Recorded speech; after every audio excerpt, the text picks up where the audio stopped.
with Hugh Downs and Barbara Walters. This is 2020. Tonight, a rare journey into a mysterious world. 2020 takes you behind some of the closed doors of the Amish community. Insiders reveal their untold stories of rigid control, sexual and physical abuse. There's no kid that should suffer that.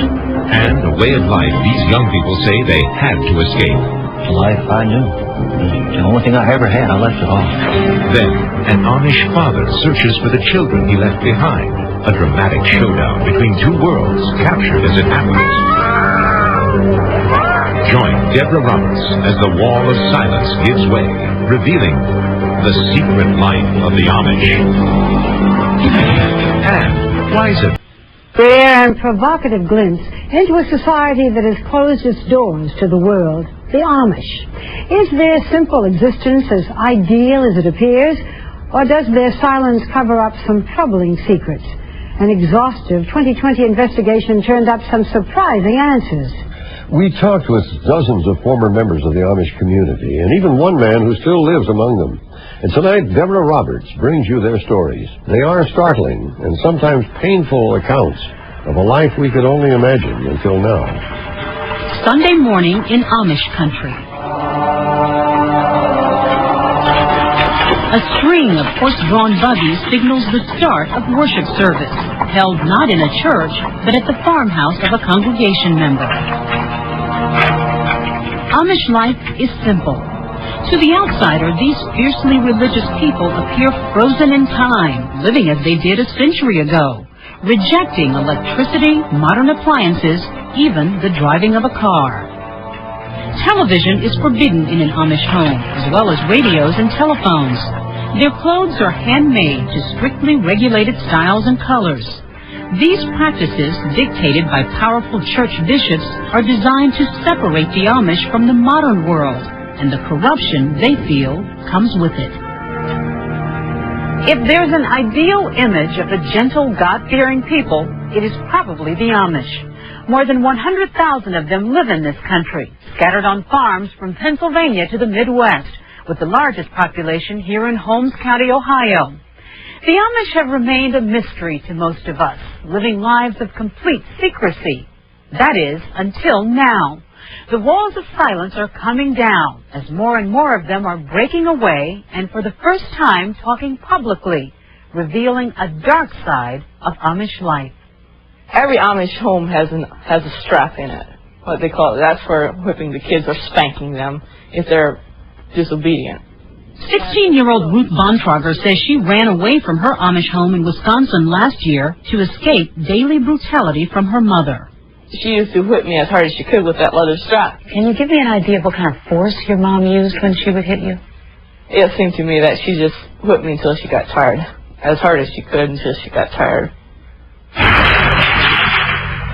David Yoder also remembers an abusive childhood in Ohio. He and his wife Fran fled the Amish with their children because of what he calls everyday cruelty. They now make their living as cross-country truckers. I used to stutter a lot when I was young. My dad meant everything to me when I was about 4 or 5, and after supper he'd go in and sit in the old rocking chair. I'd be my little bench right in beside the rocking chair and be rocking. He'd be talking. Pretty soon I'd get all excited and I want to say something. I'd stutter. Couldn't help it. And one evening he said, "I'll break you from that." He put my big toe underneath that rocker, rocked over top of it. Never forget that. 2020 found case after case of former Amish who described childhoods filled with everyday physical punishment. This woman, who asked us not to use her name, recalls one of the repeated brutal whippings from her father when she was a girl. He cut a switch off the tree, and when he was done, my back felt all wet. And so I told my sister-in-law, I said, "Check my back." I said, "Dad just got done really whipping me." And she pulled my dress down, and my back was all cut up and bleeding. and here the dress was stuck to it. In the outside world, people could be jailed for doing these things to their children. Right. Are the Amish aware of this? Do they care? No, that is never a concern. Paul Edwards' family joined the Amish when he was 10. At 20 years old, he married the daughter of an Amish bishop. He became a church deacon, and they later started a family. He says he was shocked by how severely she punished their children. My 1.5, 2-year-old son stuck his tongue out at someone at the table, and she immediately stuck a pin into it. She stuck a pin in the child's tongue? Yeah, she said that she was surprised that I had thought anything of it. She said that happened often in her family. And the Amish don't see this as violence? No, it's merely something that a means toward an end. That end, Edwards says, is to break the will of the child. Though physical punishment may be considered criminal to many of us, the Amish believe strict discipline is essential. They interpret the Bible scripture, spare the rod and spoil the child, literally. Edwards says Amish bishops, the spiritual leaders of the church, actually instruct parents to beat their children so they'll become submissive adults. It's obedience training. If you do not learn obedience, you are going to be a problem all your life, and the church needs obedient members, not disobedient. I disagree. Once grown, the Amish meet a different kind of punishment. All 5 of these young people say they fled their Amish homes to get away from harassment by bishops. They say they were subjected to arbitrary rules, controlling everything from how much money they could make to when they could date. Lizzie and Dan, who asked us not to use their last names, say their bishop abruptly called off their wedding twice. Once because Dan was spotted using an electric saw, forbidden by the Amish. We were very disappointed and upset that they could do that. It's like they take your life away. It's not your own life. They control it. John, Lizzie's brother, says what frustrated him is that higher education is also forbidden. The Amish are only educated up to 8th grade in Amish-run schools with teachers who themselves have never attended high school. To me, that's not right. But they use it as a form of control to keep everybody ignorant and uneducated, and thus they cannot go out in the world and live a civilized life. This 19-year-old man, still in the Amish community, says he's frequently punished for small infractions which make no sense to him. He asks us not to reveal his identity for fear of retribution from his bishop. What do the rules mean? We hear so much about rules. What kinds of things do you have to be careful about? Okay. Like my hat, it's got to be straight. I got to have long hair on the side. And your hat isn't exactly straight right now. It is not. Do you get into trouble for that? I would, yeah. If somebody sees me with my hat way bent out of shape, the bishop would come to my dad, complain to him about it. And then to the whole community, my dad looks like a bad guy because his son's got a bad-looking hat. Now, what does your hat have to do with being spiritual or being a good person? That's what I wonder about. So when you see the bishops, how do you feel? I hate them. Probably the number one problem that they present is depression, clinical depression. Psychologist Elvin Koblenz was himself born into an Amish community. For 20 years now, he's been treating former Amish patients. They have a lot of beliefs that tell them that they need to conform. In other words, their goal is to get to heaven. And you get to heaven through various means. And one of those means is through living the correct lifestyle, which means dress, what you wear, how you behave, how you act, where you go to church. And so there's a lot of pressure to conform to that lifestyle. I don't believe it's right to put somebody under that kind of a stress or under that kind of a fear. Ray Schrock comes from a family of Amish bishops and was himself one for 23 years before he was excommunicated for objecting to the increased emphasis on rules over religion. In this rare interview with the man who for years held the highest rank inside the Amish, Schrock told us he too felt the spiritual intent of Amish life had been corrupted.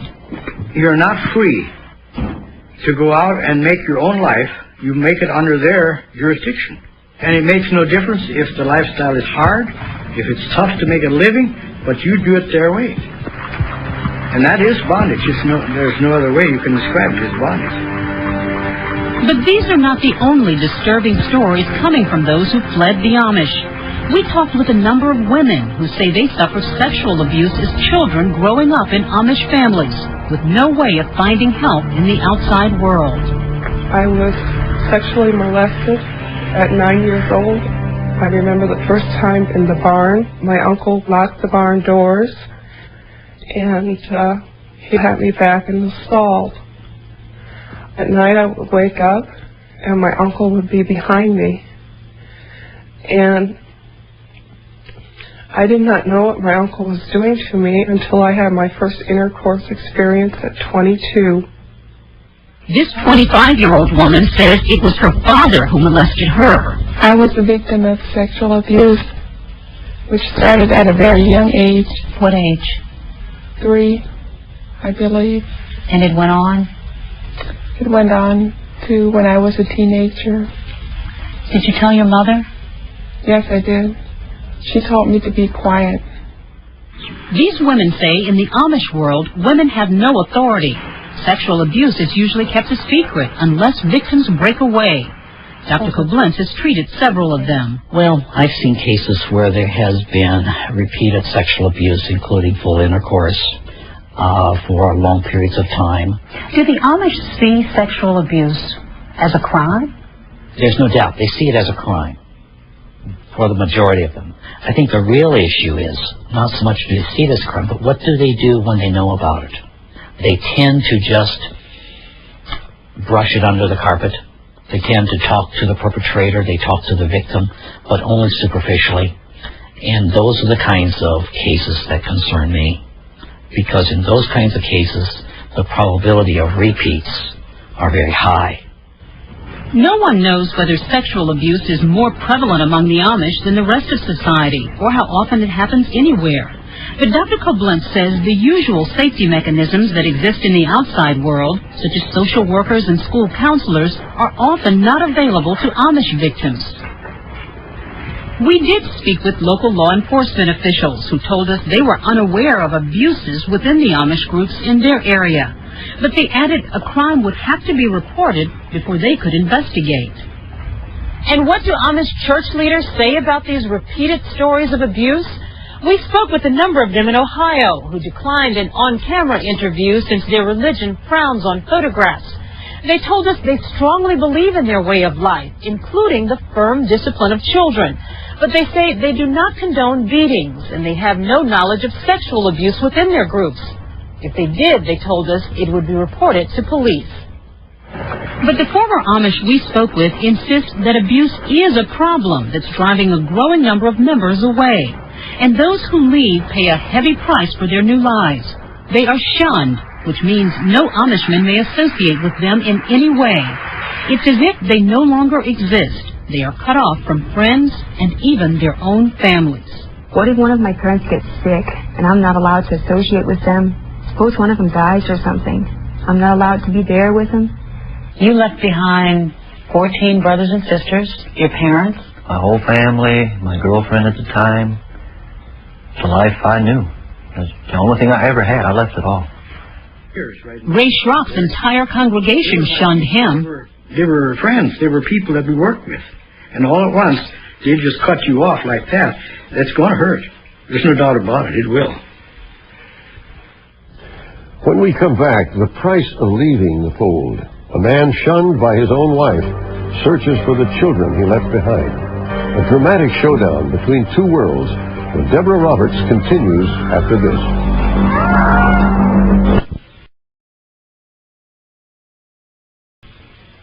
Adherence to the rules. That's what Amish life demands. And as you've seen, those who can't accept that may ultimately be shunned, cut off completely from the Amish community. And this can have an especially devastating impact on family life. As Deborah Roberts continues, you'll witness a heartbreaking confrontation between a husband who broke the rules and the wife he left behind. Shunning is what tore Paul Edwards' family apart. For more than a year now, he's been searching the Ohio countryside for his two youngest children, who he believes the Amish have hidden from him. 6 years ago, Paul was excommunicated for speaking out against church elders. His wife refused to leave with him, so they later divorced, dividing their 4 children between them. Before long, she shunned her husband and cut off his contact with the 2 children in her care, splitting her family apart. I was now an unacceptable outside influence on not only the children, but also my former wife as well. Paul then went back to court to have his rights enforced, but his ex-wife ignored civil law in favor of Amish law. She stated in court that they said that if she permitted visitation, she would be excommunicated. So she wasn't given a choice. She was given, in her eyes, she had no choice. Finally, the court granted Paul full custody of all 4 children. That's when the 2 youngest vanished, and he's been looking for them ever since. On one of his searches, we agreed to help with his expenses and followed him on the road. This I'd taken just before they went into hiding. It's the photograph that's haunted me most over the last 14 months. She looks so uncertain. Paul's been told that the children are being moved from house to house so he won't find them. Suddenly, an unexpected break. Through a closed door, someone tips him off that the children are at their mother's home for the day. Accompanied by a sheriff's deputy, they intercept her as she's fleeing with the children.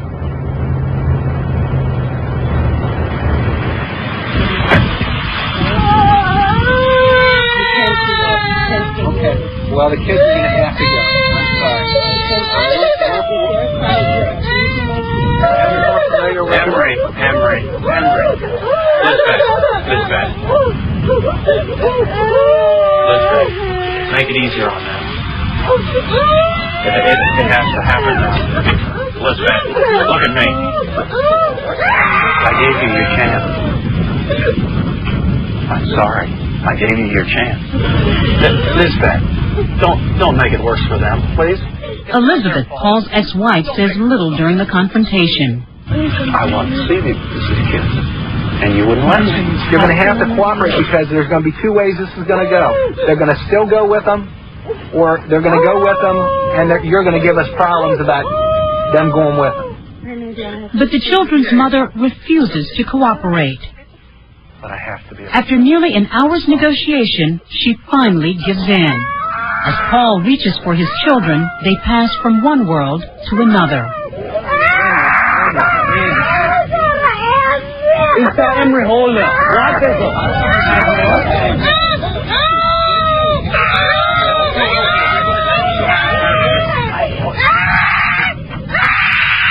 Elizabeth is now alone. Since divorce is not recognized among the Amish, she may never remarry. She has no future.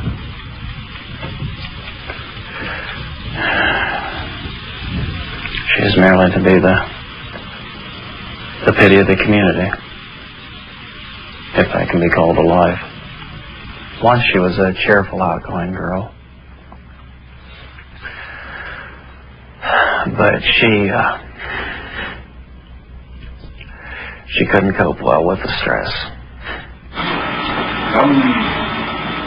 Just minutes after their painful ordeal, 4-year-old Anna and 5-year-old Emery appear fascinated by the new modern world they've never seen.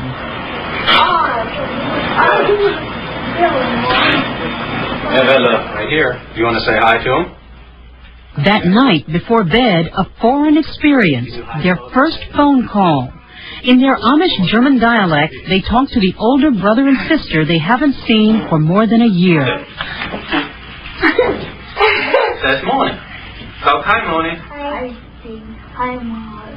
Anna and Emery have never used a telephone before. I just took my dribble. Talk hi. Hi. Hush, cat. I'm Hush, hi, Mom. The next morning, all 4 children are reunited. Their 2 separate worlds brought together. Later, Paul makes a disturbing discovery. Anna and Emery had been beaten the previous day. Emery's bruises are still clearly visible.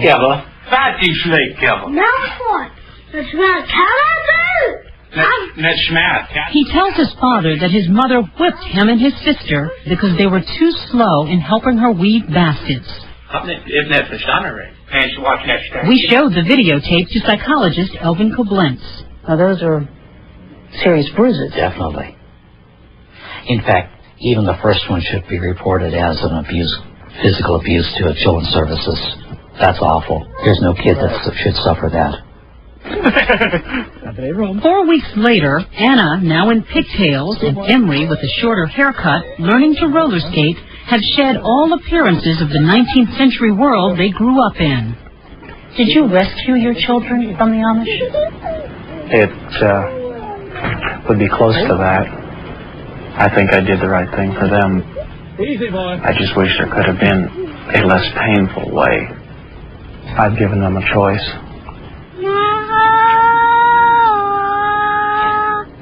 Living within the Amish, one has very few choices. I'm providing them with the ability to choose their future. What's the latest with the family, Deborah? Can the children see their mother? Well, they have, actually. Paul Edwards still has custody of all 4 of the children, but they have worked out a visitation arrangement, and since we shot this report, they have seen their mother on 3 occasions. I grew up near an Amish community, and I found them to be hardworking, honest people. Well, that's the picture most of us have of them, and they are. And we should point out, Hugh, that there are many, many Amish families who are very happy with their lifestyles and who would not say they suffered abuses. But the problem is, for those who are suffering, many times they're suffering in silence because of their isolation and because of the secrecy. But it does seem that no community, no one community is any worse than the general human community. Human nature is... And no better. And no better. Thank you, Deborah. Well, next, an outrage in the making. Critics say that this big construction project